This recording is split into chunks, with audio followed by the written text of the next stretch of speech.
रामचंद्र विष्णू मोकासे, रायनार किशोर, तालुका कन्नड, जिल्हा संभाजीनगर। मी आदर्श पत संस्थेमध्ये हक्काचं 6 गुंठे आर वावर विकून मी पैसे आदर्श पत संस्थेमध्ये टाकले।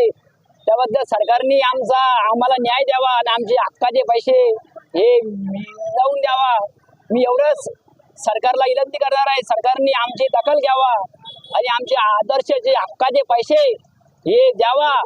खासदार म्हणजे का आता जलील साहेब यांच्या नेतृत्वाखाली आम्ही आमरण उपोषण या ठिकाणी करणार आहोत आणि सरकारने आमची दखल घ्यावा।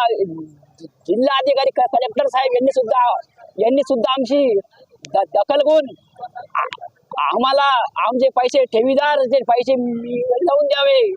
कारण एवढंच बोलतो मी, जास्त मी 100% अपंग असल्यावर सुद्धा या ठिकाणी आंदोलन मध्ये उपस्थित राहिलो। कारण मला काय आधार नसल्यामुळे मी आदर्श पत संस्थेत मी 3 लाख रुपये टाकले आहे, तरी सरकारने मला त्वरित माझी दखल घ्यावा। हे महाराष्ट्राचे मुख्यमंत्री देवेंद्र फडणवीस साहेब यांनी ही माझी दखल घ्या आणि मीडियावाल्यांनी मला सुद्धा कुठू देवेंद्र फडणवीस जावा आज मीडियावाले सुद्धा मी विनंती करतो, मुख्यमंत्री आपली बातमी पोहोचवा।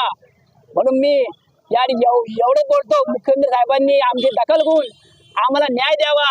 कारण आदर्श पत बरेच आमच्या महिला आहे, भगिनी आहे, आमच्या गावातल्या सर्व महिलांनी वावर विकून सर्वांनी आचारीपणाला देऊन पात्या लाटून कोणी निंदून सर्व महिलांनी पैसे टाकले।